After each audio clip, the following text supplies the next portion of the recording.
তোমরা কি জানো এই যে গোল্ড, ওয়াটার, সিলভার, উড এগুলো হচ্ছে এক ধরনের নাউন। এগুলো হচ্ছে মেটেরিয়াল নাউন। মেটেরিয়াল নাউন কি? যা দিয়ে আমরা অন্য কিছু তৈরি করতে পারি, এদেরকেই আমরা মেটেরিয়াল নাউন বলি। মেটেরিয়াল নাউন বেশিরভাগ ক্ষেত্রেই আনকাউন্টেবল হয়, আর মেটেরিয়াল নাউন কমন নাউনেরই কিন্তু একটা পার্ট। তো মেটেরিয়াল নাউন কি কি ক্ষেত্রে হয়? দেখো, সিলভার, লেদার, এয়ার, ব্রিক, হানি, এগুলো কিন্তু মেটেরিয়াল নাউন। এগুলোর কিছু আমি এক্সাম্পল রেখেছি, তাহলে তোমাদের বুঝতে সুবিধা হবে যে মেটেরিয়াল নাউন কোন কোন ক্ষেত্রে অ্যাপ্লিকেবল। তো দেখো, প্রথমে কি আছে? সিলভার। সিলভার একটা মেটেরিয়াল নাউন। তো এর এক্সাম্পলটা কি আছে? Some coins are made of silver. তাহলে কয়েনগুলো কি দিয়ে তৈরি? সিলভার দিয়ে তৈরি। সেক্ষেত্রে কিন্তু এই সিলভারটা মেটেরিয়াল নাউন হলো, কারণ সিলভারটা দিয়েই তো কয়েনটা তৈরি হলো, সেই জন্য এটা কিন্তু মেটেরিয়াল নাউন। তারপরে কি রয়েছে? লেদার। লেদারও কিন্তু একটা মেটেরিয়াল নাউন। তো দেখো, হি বাইস অ্যান্ড সেলস লেদার্স গুড। সে কি করলো? কিনলো এবং কিসে বিক্রি করলো? লেদার্সের জিনিসপত্র বিক্রি করলো। তাহলে জিনিসটা কিসের? লেদারের। সেই জন্য লেদারটা কি হয়ে গেল? মেটেরিয়াল নাউন হয়ে গেল। তারপরে কি আছে? এয়ার।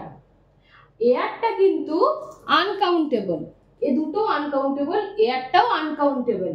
সেক্ষেত্রে দেখো, you need to put some air in the tyres. তাহলে আমরা কি এয়ারটা, আমরা তো এয়ারকে ভেঙে ভেঙে ওজন করতে পারবো না, কিন্তু এয়ারটাকে আমরা একটা সমগ্রভাবে বুঝতে পারি, সেই যে ক্ষেত্রে এয়ারটা কিন্তু ম্যাটেরিয়াল নাউন হয়ে গেল। তারপরে কি? ব্রিক। এই যে আমি বললাম যে বেশিরভাগ ক্ষেত্রে কিন্তু ম্যাটেরিয়াল নাউন আনকাউন্টেবল হয়, কিন্তু এই ব্রিক কিন্তু কাউন্টেবল নাউন। কারণ ব্রিকটা অর্থাৎ ইট কতটা আছে আমরা কিন্তু গুনতে পারি, সেক্ষেত্রে এই ব্রিক কাউন্টেবল নাউন। এক্সাম্পল কি আছে? He was hurt by a falling brick. সে তাহলে কি দ্বারা আহত হলো? এই ব্রিক দ্বারাই বা ইটের দ্বারাই আহত হয়েছে। তাহলে এখানে ব্রিকটা কি? Material noun. তারপরে কি? হানি।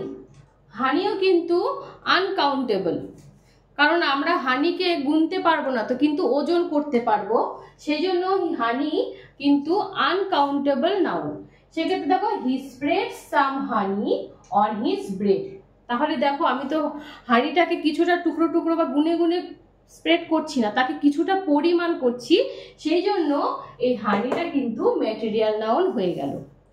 তো এরপরে আমরা দেখব ম্যাটেরিয়াল নাউন আর কমন নাউনের মধ্যে পার্থক্য, অর্থাৎ আমরা বুঝতে পারবো কোন ক্ষেত্রে ম্যাটেরিয়াল নাউন হবে আর কোন ক্ষেত্রে সেটি কমন নাউন হিসেবে ব্যবহৃত হবে। তো আমরা সেইটাই দেখব। তো ফার্স্ট এক্সাম্পল কি আছে? This gate is made of iron.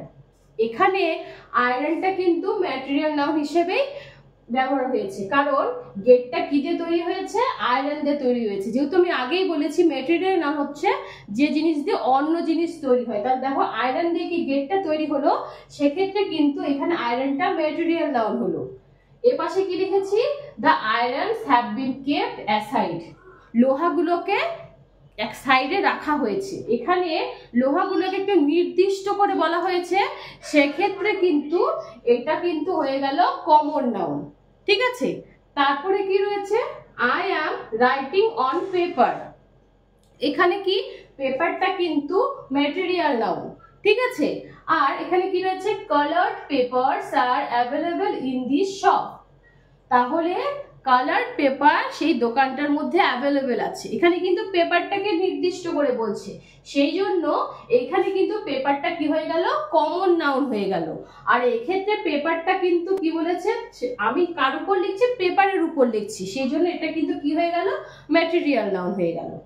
তারপর কি রয়েছে? The table is made of wood. তাহলে টেবিলটা কি দিয়ে তৈরি? কাঠ দিয়ে তৈরি। সেক্ষেত্রে তাহলে উডটা কি হয়ে গেল? ম্যাটেরিয়াল নাউন হয়ে গেল। আর এদিকে দেখো, the woods are left to dry. কাঠগুলোকে কি? শুকোতে দেওয়া হয়েছে। এক্ষেত্রে কাঠগুলোকে কি নির্দিষ্ট করে বলা হয়েছে। এর আগে আমরা কমন নাউনে তো জেনেছি, তাই না? সেই জন্য এটা কিন্তু এই ক্ষেত্রে উডটা কিন্তু কমন নাউন হয়ে গেল। তারপরে কি রয়েছে? I drank a glass of water. আমি 1 গ্লাস জল খেয়েছিলাম। এক্ষেত্রেও কিন্তু এই ওয়াটারটা কিন্তু ম্যাটেরিয়াল নাউন হয়ে গেল। আর এখানে কি গেছে, there are many fish in the pond of water. এখানে কি বলেছে, অনেকগুলো মাছ কোথায় রাখা আছে, পুকুরের জলে আছে, তাই তো? সেক্ষেত্রে এই ওয়াটারটা কিন্তু কমন নাউন হয়ে গেল। আশা করি তোমরা বুঝতে পেরেছো যে কোন ক্ষেত্রে কমন নাউন হবে, কোন ক্ষেত্রে ম্যাটেরিয়াল নাউন হবে। তো আজকে আমরা ক্লাসটা এই পর্যন্তই রাখছি।